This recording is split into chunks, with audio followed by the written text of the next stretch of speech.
Here is my note card, front and back. Here's my audience again. If you can maybe see her, there she is. And we'll go ahead and get into the speech. Don't need that. Investing today has become more and more popular among younger and younger generations throughout the years. Unfortunately, many would-be investors still do not have the information necessary in order to get into investing.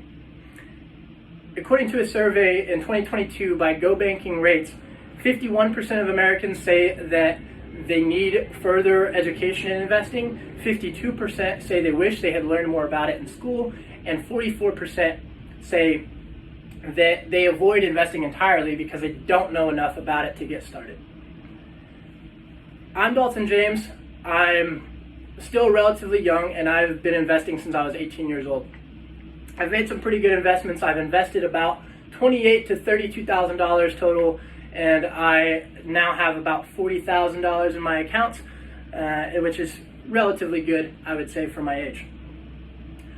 Some of the things that I think are bigger issues for people getting into investing is that they don't know how to get into investing, they don't know where to invest, and they don't know how much to invest. First, I want to talk about how to get into investing. There are resources available to get into investing all around us 24/7, 365. One of the things that you can use right now is probably in your pocket.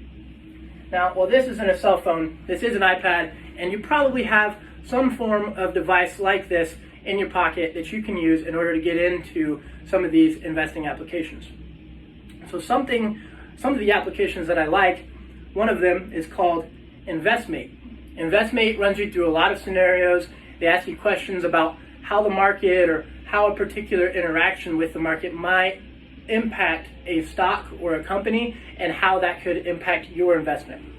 I really like InvestMate for that, and there's also some other great applications such as Coursera or Udemy, or you can even seek out some professional training for courses that you can actually learn a lot about investing through your cellular device or a device that you have at home, such as an iPad. Another thing for how to get into investing is just starting small. A lot of people think that you have to just go all out and you have to really have a lot of money to get into it, but you really don't. And what I would suggest is getting into a very low risk and an easy to work with application. Some of these applications include like Acorns or Stash, and I use both of these applications. They invest your money for you, and you really don't have to do too much. You pay them $1 or $2 a month. They invest everything else for you. Some other low-risk investments include physical assets, something such as silver, gold, or collector's edition items. Secondly, I want to get into where to invest, and the two main things for getting into where to invest are based on your needs and the things that you support. Your needs will determine what and how you should invest, because you will have, for let's say if you're a young person, you probably have less money to invest and you probably don't have a whole lot that you can put into it. So I would suggest using a zero commission trading app such as Robinhood or Webull, because you will not have to pay fees in order to trade these stocks or trade your investments.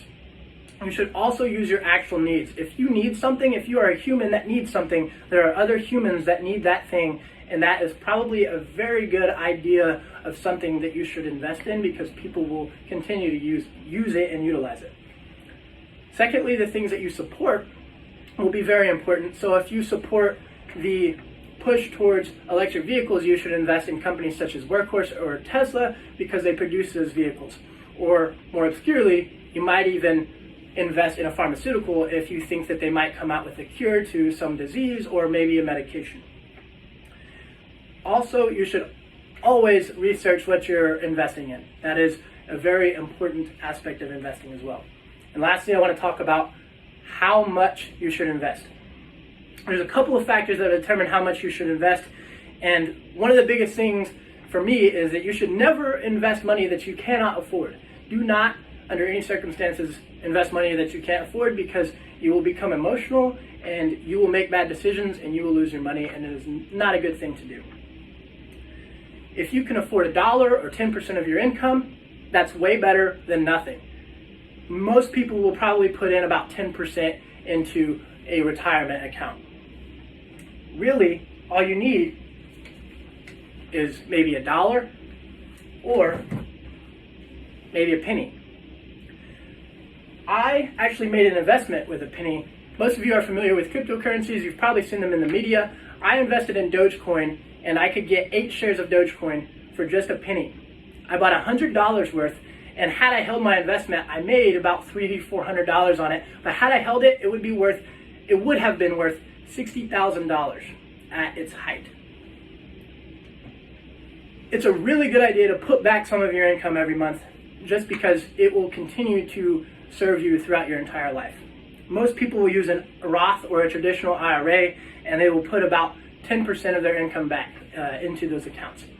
Some of those accounts that you can find would be through TD Ameritrade and Fidelity.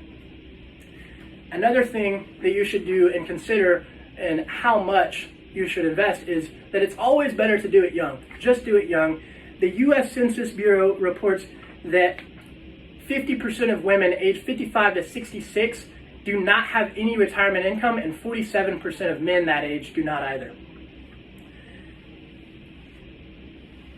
All of this together, knowing how to get into, where to invest, and how much to invest is a really difficult challenge to face. Today, learning is easier than ever. Melody Hobson, a co-CEO of Ariel Investments and the chairwoman of Starbucks, once stated, "The biggest risk of all is not taking one." I'm Dalton James. Thank you guys very much.